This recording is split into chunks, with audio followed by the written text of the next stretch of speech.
ہر جمعے کو ہم یہ خطبہ پڑھتے ہیں تو یہ جو ہم حمد و ثنا کر رہے ہیں اس میں یہ ہے کہ حمد و ثنا اللہ کے لیے ہی ہے، یعنی تعریف، حمد و ستائش، مدح و ثنا اللہ کے لیے ہی مخصوص ہے، جو تمام اشیاء کے پیدا ہونے سے پہلے موجود تھا اور تمام چیزوں کے فنا ہونے کے بعد بھی وہ موجود رہے گا۔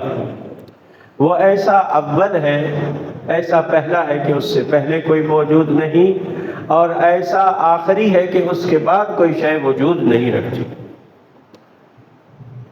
تفرد بالاولیت والقدم، کہ قدیم ہونے میں، اولیت میں، پہلے ہونے میں کوئی بھی اس کا ثانی نہیں ہے، وہ تنہا ہے، وہ تنہا اول ہے۔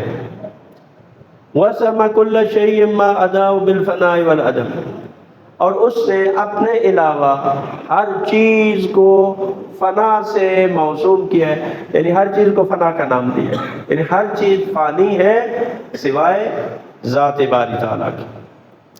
کما کان عز شانہ، جیسا کہ خود اس نے فرمایا کہ ہر شے ہلاک ہونے والی ہے، ختم ہونے والی ہے، الا وجہ، مگر اس کی ذات۔ وکل نفس ذائقۃ الموت، اور ہر نفس نے موت کو چکھنا ہے۔ وقال كل من عليها فان ويبقى وجه ربك ذو الجلال والإكرام، اور اس نے فرمایا، سورہ رحمان کی آیت ہے، کہ جو کچھ بھی زمین پر ہے وہ سب فنا ہو جائے گا، صرف تیرے پروردگار جو صاحب عظمت و بزرگی ہے اس کی ذات باقی رہے گی۔ سبحان من لا یخفی علیہ اختلاف النیات، پاک و منزہ ہے وہ ذات جس پر نیتوں کو اختلاف پوشیدہ نہیں ہے، مخفی نہیں ہے، یعنی ہر انسان کی نیت، ارادے مختلف ہوتے ہیں۔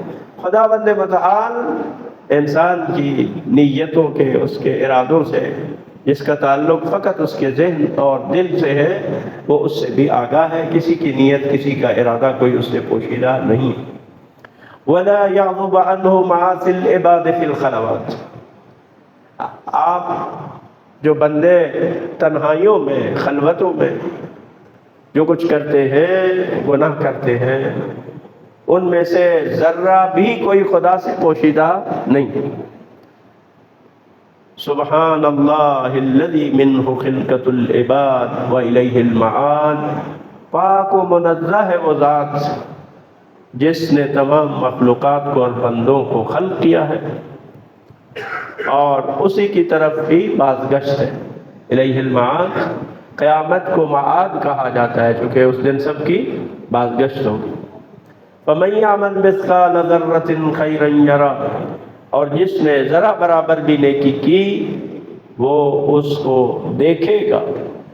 وَمَن يَعْمَلْ مِثْقَالَ ذَرَّةٍ شَرًّا يَرَهُ، اور جس نے ذرا برابر بھی برائی کی وہ اس کو بھی دیکھ لے گا۔ اب اس بارے میں بات کرتے ہیں، وہ خود وہ برائی مجسم ہو کے، یعنی اس کی جو ایک شکل و صورت ہے، برزخی ہم اس کو کہہ سکتے ہیں، یا غیر مادی جو اس کی صورت ہے وہ عیاں ہو جائے گی اور انسان اس کو خود دیکھ لے گا۔ بات کہتے ہیں اس کی جزا کو دیکھ لے گا۔ تو بہرحال کوئی ذرہ برابر بھی نیکی خدا سے پوشیدہ نہیں ہے، اور ذرہ برابر برائی بھی اس سے مخفی نہیں ہے۔ ان سب کو انسان بروز قیامت اپنے سامنے پائے گا، دیکھے گا۔